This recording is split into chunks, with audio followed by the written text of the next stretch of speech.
উকিল বাবার সাথে দেখা করা জায়েজ আছে কিনা, বাবা বলা যাবে কিনা? উকিল বাবা হলো 2 নম্বর বাবা। আমাদের সমাজে উকিল বাবার প্রথা অনেক বেশি আছে, আপনাদের এলাকায় আছে? এটা হলো 2 নম্বর বাবা, নকল বাবা। নকল, এই নকল বাবা হওয়াও জায়েজ নাই, এই নকল বাবা বানানো জায়েজ নাই। ভাইরা আমার, বিয়ে শাদীতে আমাদের দেশে মনে করা হয় যে একজন উকিল বাবা লাগে, এরকম একটা ধারণা আছে না নেই? মেয়ের ইজিন আনার জন্য গায়রে মাহরাম একজন উকিল বাবা হয়, অনেক সময় যায় অনুমতি আনে। এইভাবে উকিল বাবা বানানো পরিষ্কারভাবে হারাম, পরিষ্কারভাবে। মুরব্বীরা ভালো করে শুনে রাখেন, যারা যারা উকিল বাবা আছেন এই বাবাগিরি ছেড়ে দেন।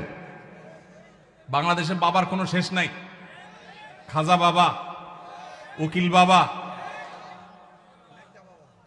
ন্যাংটা বাবা, কত বাবা আছে। আল্লাহ তাআলা এই সমস্ত নকল বাবা থেকে আমাদেরকে হেফাজত করুন। বিয়ে উপলক্ষে কোনো উকিল বাবা টাবা চলবে না। নিজের বাবা বেঁচে থাকলে সেই বাবা তিনি নিজে নিজের সন্তানের বিয়ে দিবেন, ব্যাস। মেয়ের অনুমতি বাবা আনতে যাবেন। জাজ্জল্যমান বাবা উপস্থিত, আগাগোড়া 5 হাতি বাবা আছে, এরপরও দেখা যায় আরেকজন উকিল বাবা সেজে সেখানে নাটক করতে যায় অনুমতি আনার জন্য। এই নাটক করা জায়েজ নাই, পরিষ্কারভাবে হারাম। পর্দাহীনতার কারণে, বিশেষ করে গায়রে মাহরাম কেউ যখন উকিল বাবা সাজে, ওই মেয়ে সারা জীবন তারে বাপ বাপ ডাকে, খানা খাওয়ায়। এটা আমাদের সামাজিক মানে একটা কুসংস্কার বলতে পারেন, এর সাথে ইসলামের কোনো সম্পর্ক। যুবকরা বিয়েতে কোনো উকিল বাবা যেন না থাকে। মুরব্বীরা যারা যারা যার যার বিয়ের উকিল বাবা আছেন, আল্লাহর হস্তে বাবাগিরি ছেড়ে তওবা করে আল্লাহর কাছে চলে আসেন, চেষ্টা করবেন তো ইনশাআল্লাহ। এই উকিল বাবার নাম দিয়া পর্দাহীনতা 2 নম্বরই হাজারটা জিনিস হয়। নিজের বাবারই খবর নাই, কিসের আবার উকিল বাবা? হ্যাঁ, উকিল বাবার লগে বললো ভাগছে কোন মেয়ে? আল্লাহ মাফ করুক আমাদেরকে। ওই যে বেশরিয়তি কাজ করলে তো একটা না একটা অঘটন ঘটবেই। এই জন্য এই সমস্ত অন্যায় কাজ করা যাবে না। আমাদের পরিবারে অনেকে অনেক সময় বড় রোগে আক্রান্ত হন, যেমন cancer, brain tumour, liver cirrhosis ইত্যাদি। এই ধরনের রোগের চিকিৎসার ক্ষেত্রে অনেকে তার পুরো সম্পদ বিক্রি করে ফেলে, নিঃস্ব হয়ে যায়। শরীর দৃষ্টিকোণ থেকে কতটুকু সম্পদ ব্যয় করা উচিত, এমন ইসলামের নির্দেশনা কি? যদি আল্লাহ না করুন কেউ দুরারোগ্য ব্যাধিতে আক্রান্ত হন, তার চিকিৎসায় লক্ষ লক্ষ টাকার দরকার হয়, তার জমি জমা বিক্রি করা লাগে, প্রশ্নকর্তা ভাইয়ের জানার বিষয় হলো তার টোটাল অ্যাসেট থেকে কত পার্সেন্ট তার নিজের ট্রিটমেন্টে খরচ করা যাবে? এর উত্তর হলো এর কোনো পার্সেন্টেজ শরীয়ত ঠিক করে দেয় নাই।